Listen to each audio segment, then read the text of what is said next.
Will your job be taken over by an artificial intelligence? My guest today is working on a technology that almost certainly will take over parts of your job as we enter a new world of augmented humans. Will it be a good world? Will it be a safe world? I'll be discussing this and more with cognitive scientist Beth Rudden. Beth is a former chief data officer and distinguished engineer at IBM. She holds multiple patents and by any measure can be viewed as an innovator. I'll ask her what she predicts for the future of work, and we'll hear her personal story, which is a tale of a language lover becoming an archaeologist, turned into an anthropologist, a programmer, a data scientist, a senior technical executive, and now a modern-day social scientist who says she plays all day with cats.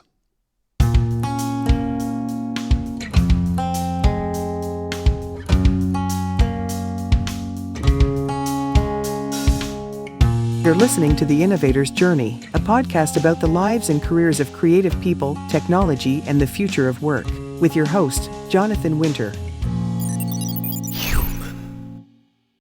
Beth Rudden, hello and welcome to The Innovator's Journey. Thanks, Jonathan. Thanks for having me. Okay, first I'm going to have to ask you to explain how it is that a distinguished engineer says she plays all day with cats. Is this some kind of pet that you've got or what? In October of 2022, I had incorporated a new company called Bast. It is named after the Egyptian cat goddess, an AI protector or a fierce kind of capricious protector. And the type of technology that we are building is conversational AI technology, which handily was a great acronym for CAT. So I play with my conversational AI technology or my cats on a daily basis. Now I understand. So we're going to talk further about the work you're doing with AI and language a bit later. Before we get to that, Beth, I'd like to understand very briefly what it is you do. Now, for most of your career, I guess people would have described you as a data scientist. So I'm going to ask you to help us understand what a data scientist is and does. And I know you enjoy words, so let me have a go at the first word, data. I'm thinking it means numbers or maybe data points or something you can measure. How am I doing? I think that that's a very common definition, but when you really get specific, people don't have a good common definition of data. And that's one of the reasons that I created a component model that I've generated. And it starts with defining the word data as an artifact of human experience. You asked about data scientists, and simply put, a data scientist is somebody who uses data and the scientific method in order to solve a business problem. The word data actually comes from the word dare in Latin, and dare means to give. And I've done a ton of work where I do look at people's data, like looking at their resumes or looking at the words that they're writing or looking at, the experiences that they have. You're giving something. It's something that is given. And I really like that because I think that the world that we're living in today is not the world that I want to live in tomorrow, where there's a reciprocation that should be done when you give somebody data, when you exhaust your data and you put forth your data. Maybe we're all waiting for something to reciprocate. Wow, I'm intrigued by the way you link data with the human experience and then immediately the questions about ownership and so on. Now, this podcast is called The Innovator's Journey, so I'm keen to hear about your personal and professional journey, Beth. Where does the Beth Rudden story start? So I grew up in Lakeland, Florida, but my parents kept a house in San Francisco. And so that's where, my people were. My grandfather was a district attorney and my great uncle was, part of the IRS in California. So we had this lovely experience of 4 kids, a cat and a dog in the back of a Volvo driving 3,000 miles from Florida to San Francisco and back on the summers or winters. And so while I grew up in Florida, in a very small central Florida town, I actually got to experience a huge amount of driving across the country and really seeing a lot of America. I went to a liberal arts high school. I was a musician. I've played the cello since I was 5 years old. And I think that probably started my understanding of maps if anybody's read Gödel Escherbach, Hofstadter. But then languages, grew up in a household that, my father is a Jesuit, and being Catholic in Lakeland, Florida was very, we were not known as Christian. So we were, because, Catholics were idol worshipers for the Baptist or more the evangelical kind of Christians, was at the time, and I believe still is, very much a Bible Belt. So it was an outsider's perspective that I would always have. And because my dad was Jesuit and he was a lector, he also knew rabbis who would come over for dinner, and we would have priests over for dinner, and we would have debates. And I think that having like the family dinner table and understanding that we all had to hold our own and be able to provide evidence and and not the Von Trapp family where we were performing by any means, but it was just such a interesting kind of mecca of intellectualism. That's probably where I start in that world with my brothers and my sisters. I think that having siblings and having a family with a love of knowledge is really where it starts. You have described your mother as a lifetime learner. My mother got her CPA. I remember being 7 or 8, and we would go to the library. And in Lakeland, Florida, there's this beautiful Florida Southern campus that was actually built by Frank Lloyd Wright. And the library is just astounding. It's so beautiful and mid-century modern, and has like all of these beautiful stained glass windows. But I would go with her. She was studying and she became an accountant. And then she became a controller. And then she went back to school and ran a homeless shelter, and then went back to school and became a teacher, and then went back to school and became a master gardener. But I remember sitting in the library, and that was really where I learned a lot about knowledge, or learned how I could learn, because I would sit next to her and I would open up a book and I didn't know the words. So she would hand me a dictionary. So I would sit there and look up the words, and then I would go to a different section of the library and open that book up, and then, try to get through the words. But you're describing learning as a real pleasure. Yeah. However, I know that at school it wasn't such a pleasure for you, was it? No, I was not a good student. I did not have the ability to concentrate on any specific thing at any given time. But I think that the school system was to learn socialization. It was to learn, how to socialize with other people. I was horribly shy, very, very painfully shy. And I think that, I wanted to always learn more and more and more, simply to be able to speak confidently. And so I think that I gathered a lot of that information in my own head, but didn't do as much as expressing it and practice expressing it. Is there any particular occasion that kind of strikes you as a formative experience for you? Many formative experiences, in relation to learning. I was dating a Jewish boy at the time, and I wanted to learn about the Kabbalah, which is Jewish mysticism. And his father told me that I needed to be a 35-year-old man. So I learned Hebrew so that I could understand the Kabbalah. Pretty determined learner. No, You didn't let it get you down. And moving forward then, what took you from those formative years and from schooling and from your own learning and into working? Archaeology. I did Greek and Latin. I kind of took my love of knowledge and love of information into school. I did my undergrad at Florida State, which is in Tallahassee.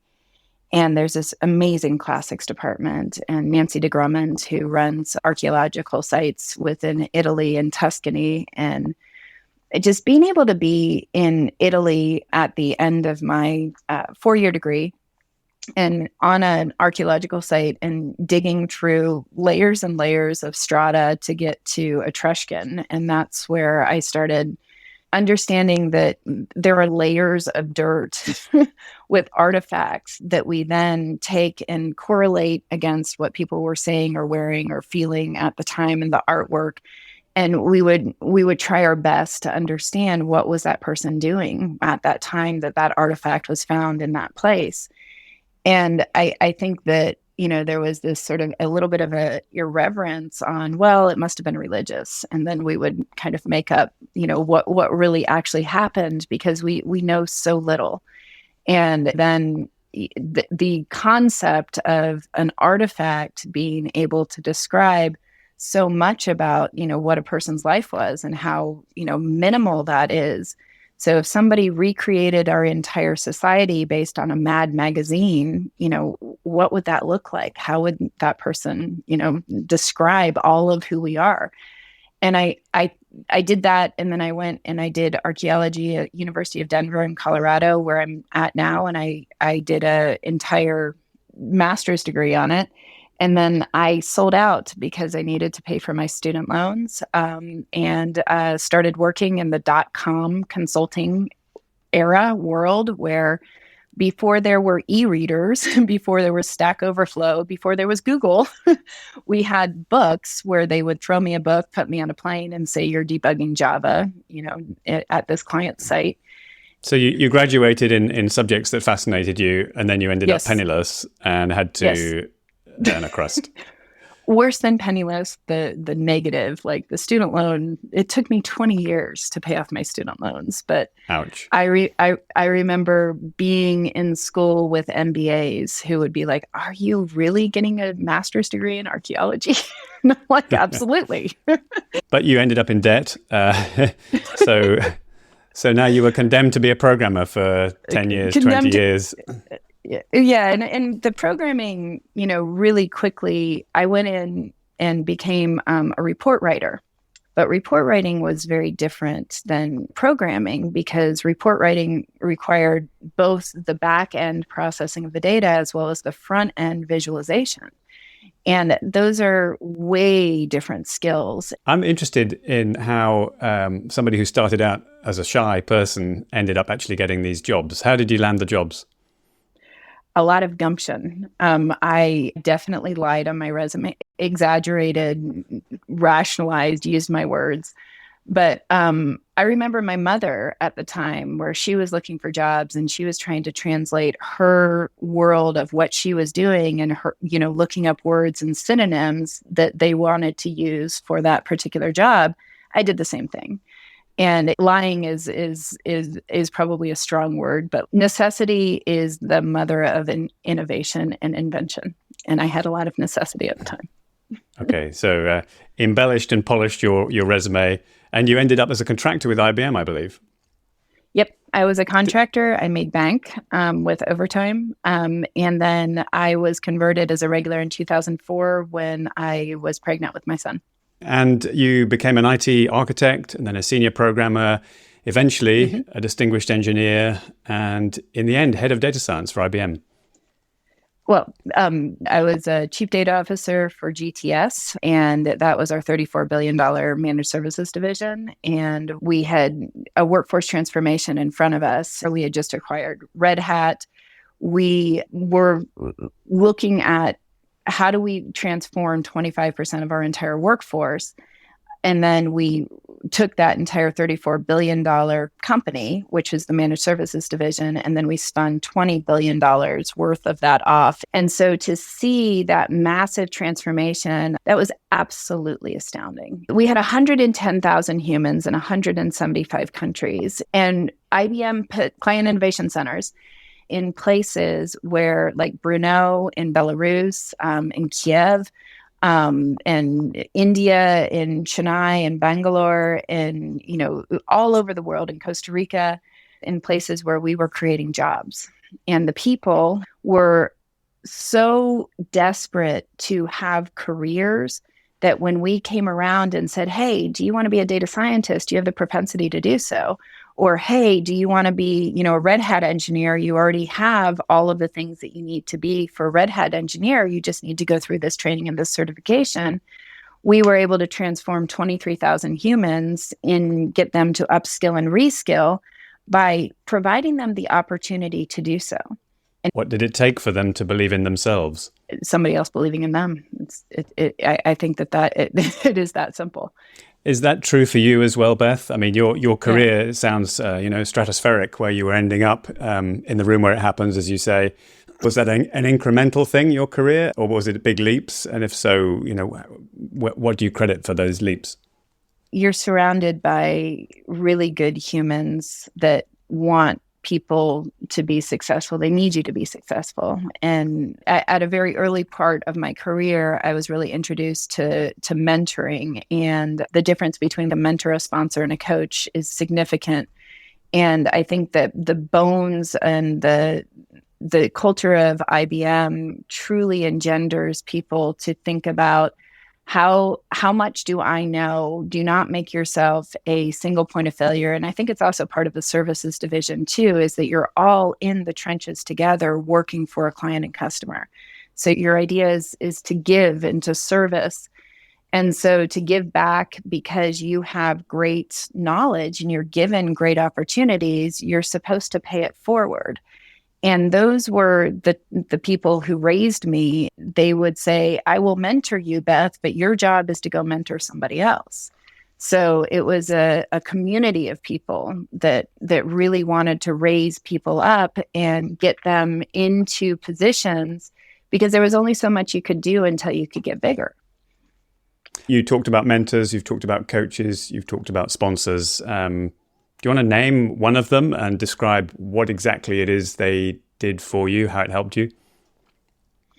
Rhonda Childress would definitely be one. She was the very first distinguished engineer in the services division. And she was what I always called the working woman's DE, because she was always in the trenches. She is an IBM fellow, Kyndryl fellow, and she has an incredible, stellar career.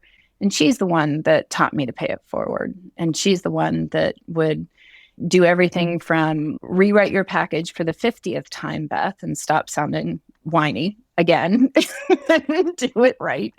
But she taught me everything from understanding how to behave in a client situation to becoming my friend. And, she's an incredible woman. It's a friendship as well as a professional relationship then. Because I was there for so long, many people don't know how amazing relationships can be when they transform. And when you are in relationships for long periods of time, and I have no models for disconnection, so I have lots of relationships with lots of people, but transforming from being somebody's boss to being somebody's friend, to being somebody's mentor, back to somebody's boss, to somebody's sponsor, back to somebody's coach, playing those different roles and being able to articulate what role you're playing or what hat you're wearing, that was something that it was a given. But think about how much you get to learn when you transform the role that you're in. And I've done it with my husband. We've been married for 21 years, and that's the hardest thing that I've ever done, is work on that type of relationship over time. And it's the ability to transform yourself and how that relationship works. That's an amazing thing to be able to do. Beth, when you look back at your career so far, how do you make sense of the story, and how do you feel it's equipped you for what you do now? I love the fact that the confidence that I have now is born of experience. And that feels so much better than, some of the confidence that I definitely put forth at the beginning of my career when I was trying to get a job. So the confidence has matched the self-esteem, whereas before, the self-esteem was very low and the confidence was very high. So you get to come up to a point. I hope people get to come up to a point where those two things match. Thank you for telling us about your personal and professional journey. And before we talk about your innovation itself, I asked you to think about an artifact that represents your creative journey. It could be music, it could be art, it could be a place even, whatever you like. Have you thought of one? Yes. The Etruscan mirror started my literal career as an Etruscan archaeologist. And I like the mirror because I think that is truly what AI is it's a mirror. And it allows us, especially with language, I do work in ontology, which is a branch of philosophy that shows us the nature of our reality based on the language we use. The language is a mirror for who we are in our culture. And so I love all of the circles within circles and within circle connection there. Thank you. So we'll be back shortly to talk about the work you're doing now and your vision for how work itself is changing.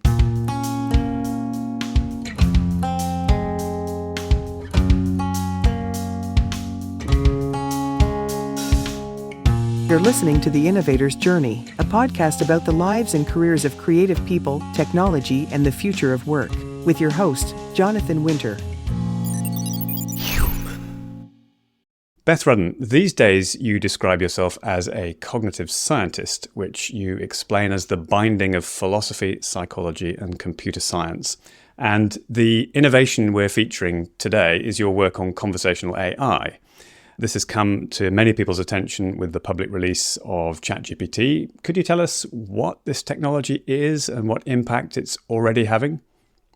ChatGPT, or generative pre-trained transformer technology, use neural nets in order to be able to generate variations. So it's going to predict the next proper noun or the next verb or the next sentence that it thinks it's going to go there.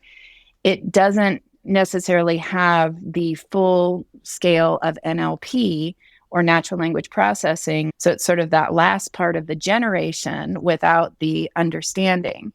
So in terms of how we experience it, it's a chatbot, but the experience is much more realistic and human-like when you interact with ChatGPT, isn't it?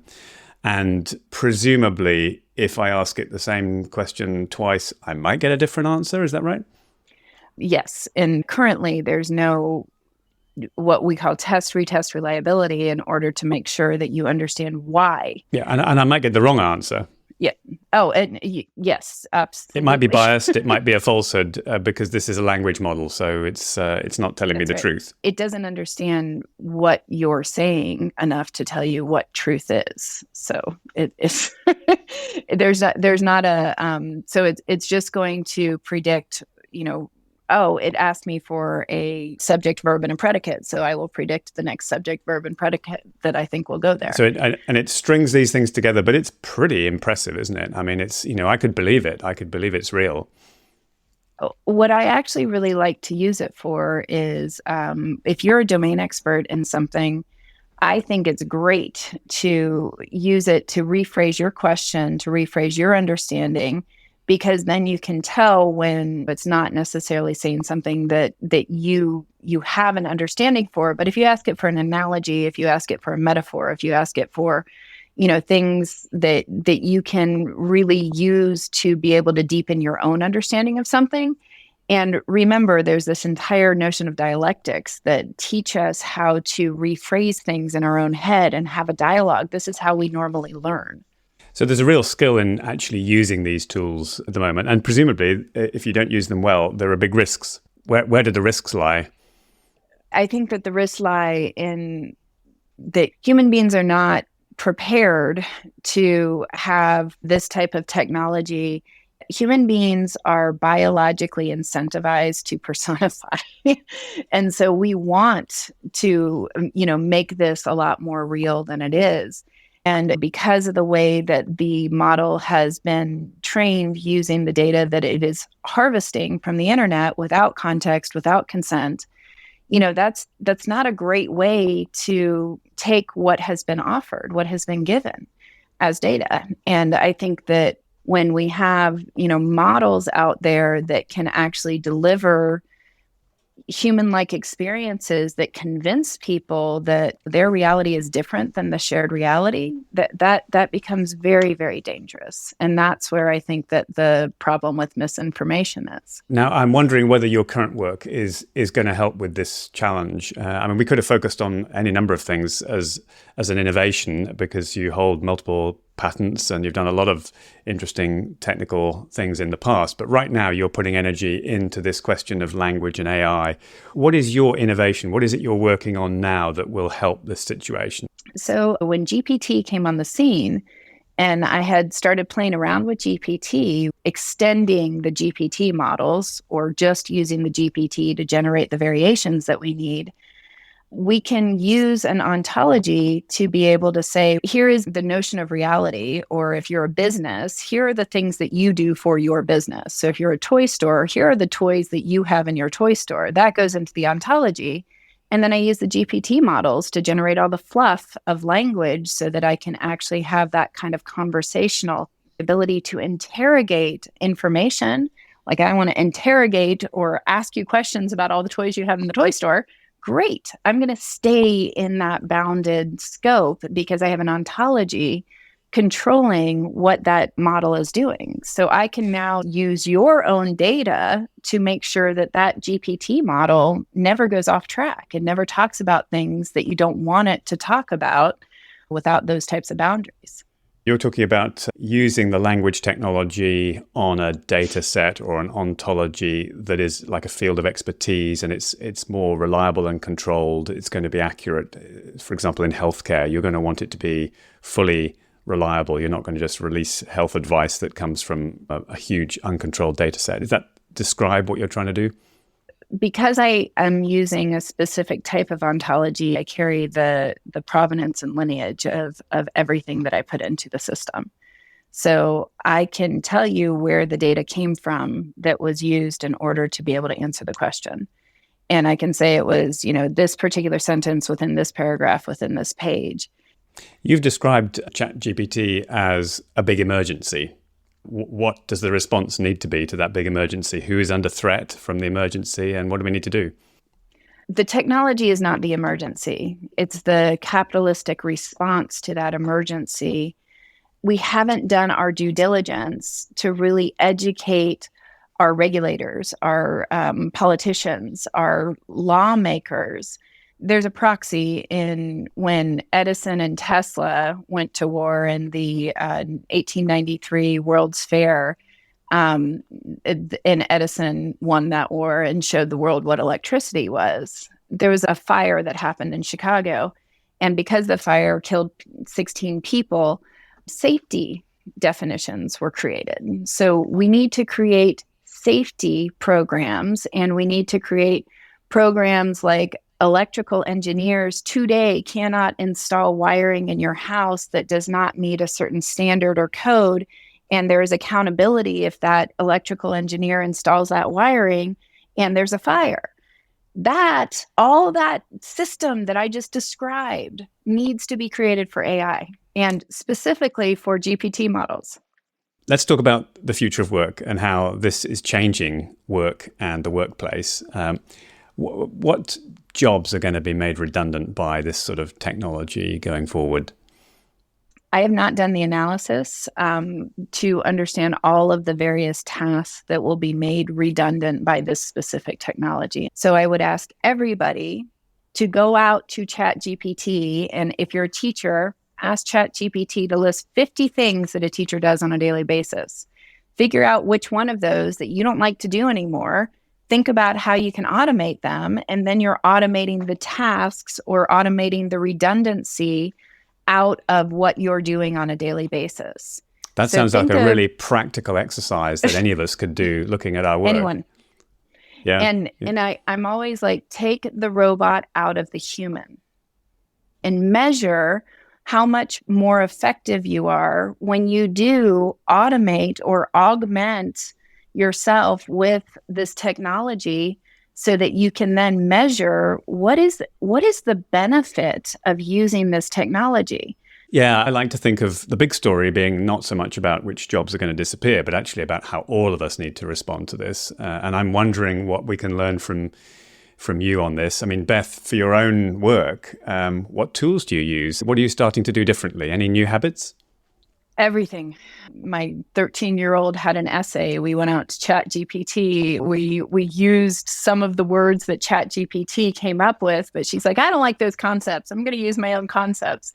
But I like how it put together those words. Play, is really what I would say to get to a point. And you asked what I do is I play. It's not that I'm trying to stay current, but I have figured out how to be curious about the newer technology And I do that work that I described where if I have a frustration where I'm doing something repetitively, like trying to figure out time zone conversion, I will go see if there's a tool out there that I can use, like Calendly, to be able to put my calendar stuff together so that I don't have to do time zone conversion. The vision, from what you're saying, it sounds as though the future of work is going to be very positive if we can look at our jobs, identify the bits that are, more robot-like than human, and get rid of them. That sounds good. Yes. But it's got to be a clear, a positive enough vision for us to invest the time to actually, get it working for us. One of the things that I'm going through with my own company and with my own software that I believe that I am using for myself as well is, what are the problems that are enough of a frustration that I want to solve with this type of solution? What problems does ChatGPT solve for whom, for what customer? I think that's a great question. And so how do we really start to think about, like, well, my problem is that nobody will adopt the technology. Maybe the technology is not solving a problem for those people to adopt it. So, some people presumably won't be much affected by it, or do you think it'll affect us all? Oh, I think it will affect us all. I think it already has to some degree. And I think that every human has already been impacted by AI. So every human needs to understand that it is their accountability to understand how AI works enough to see if they can use it for themselves. Instead of just being impacted by it, how do they augment themselves with it? So the augmented human, this is the future. In this future, some might describe it as a dystopian future, and some might love this picture you're painting for us, Beth. What is going to remain uniquely human for us to do?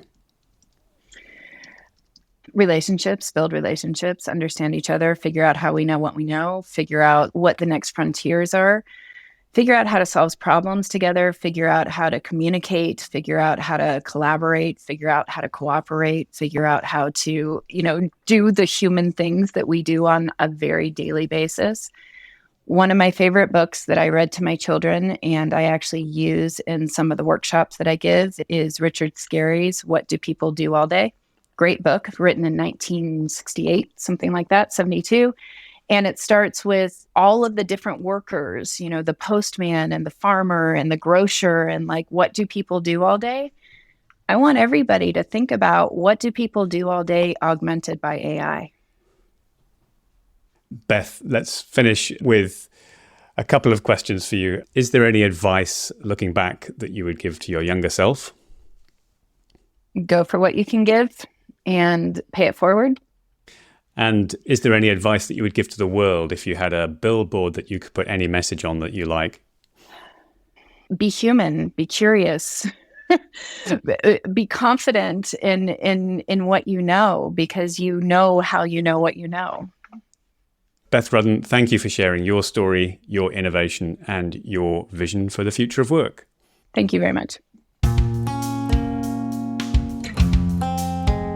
Thank you for listening to The Innovator's Journey with me, Jonathan Winter. If you enjoyed today's story, do share it with your friends and colleagues and subscribe to make sure you hear future episodes. This podcast was recorded in Riverside, edited and transcribed automatically in Descript, with algorithmic music from SoundDraw and artwork generated with DALL-E. The rest was human.